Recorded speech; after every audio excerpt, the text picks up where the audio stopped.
Chapter 8. A slice of bread, a knife, and a lamp. It might have been years later, or just moments. OOF.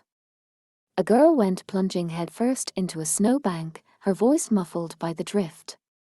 Extricating herself from the snow along the mountain ridge, she groaned piteously. She had no idea she'd caught her foot on what was called a snow cornice. No idea that if her luck had been bad, if the roll of the dice had been bad, she would have simply tumbled straight down to the foot of the mountain. She didn't know that in that case, her flesh would have been rent by sharp rocks and ice as keen as steel. But anyway, none of that happened. She just cursed her own clumsiness and the mischievous snow, drawing her mouth down in a frown. She shook her head, and the black hair that fell down below her armored headband billowed out, snowflakes tumbling from it. She looked like a rabbit too eager to wait for spring, and in fact, there wasn't much difference between her and such a vulnerable animal. They were right about not going into the valley. That was what the more experienced adventurers had told her before she left. Even if you get lost, don't go down into the valley.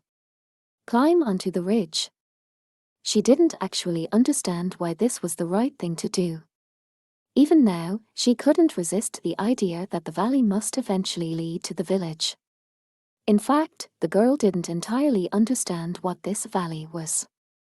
She had a vague sense that it was a place water flowed to. It was really more than a valley, it was a marshy depression, and when she had gotten lost and wandered into it accidentally, it had been awful.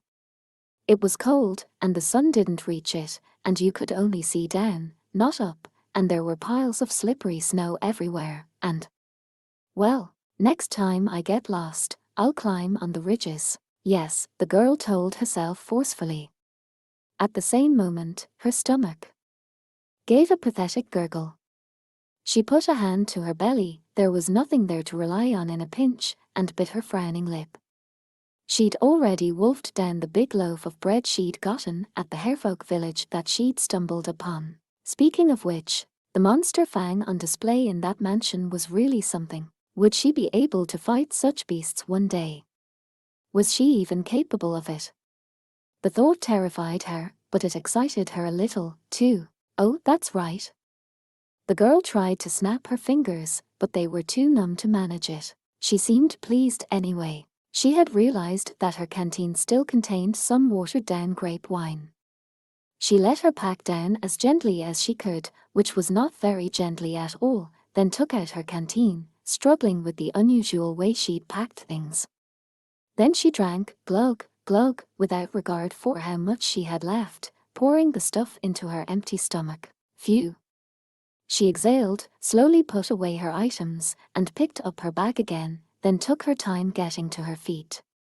Then she began to work her way down the mountain, never knowing that she was walking along the edge between life and death, with only the pips of the dice to help her. I've never been anywhere like this before. A cramped, tumble-down house. Her father with his cloudy eyes. A village full of people who were nothing but cold. And her, shrinking into herself. That little girl couldn't have imagined this place, the edge of the world. Or, no, this can't be the edge. From where she was, she could see an oddly stereotypical city at the foot of the mountains and then the sea. Small boats, although to her they looked like great ships, traveled the waters toward the north. So this couldn't be the northern edge. There had to be somewhere more northerly. Farther away, over the horizon. He. She didn't know quite why, but that thought alone made her very happy. Each time she ran, pushing off the snow, her pack bounced on her back, rattling around. Her cheeks were warm, and her vision was bright. From outside, she wouldn't have looked like much. Just a girl all but tumbling her way down a snowy mountain. The sword at her hip looked dangerously heavy and left a line trailing through the snow alongside her footprints. The people of her village might have pointed and laughed and said they couldn't watch this. They had half forgotten about her already. But that meant nothing to her. She was full of pride and bravery as she went along. For she carried with her that pride, and her excitement, and her black onyx charm, and that was all. That was all she, with the out of the propator, the origin, on her back needed to push her forward. People who felt they were smarter than her could say what they pleased, but what else did she really need?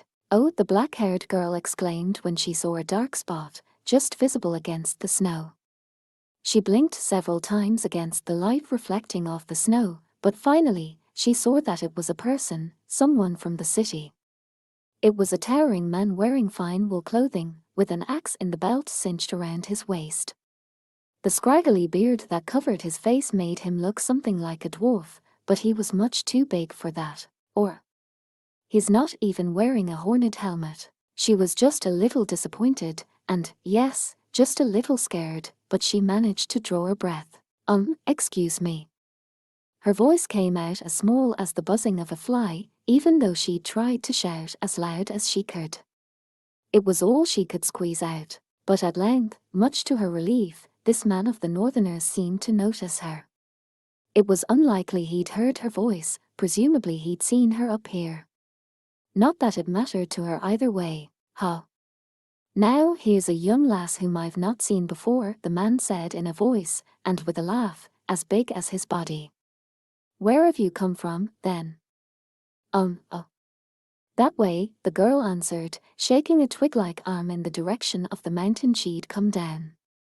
She'd followed the mountain road resolutely, clung to the cliffside, and eventually gotten across the mountain, and had wound up here. She wondered if he would be angry. If he would yell at her. What would she do if he attacked her? What items and equipment did she have with her, again? The girl, suddenly feeling quite anxious despite the brevity of their conversation, stood where she was and shifted uncomfortably. The man took stock of her for a moment, then said, and nodded. You'll be an adventurer, then? Yes, sir, the girl replied, smiling like the sun and nodding so hard, her black hair bounced up and down. An adventurer. That's what I am. Pride filled her small chest as she turned toward the four-cornered world and set out.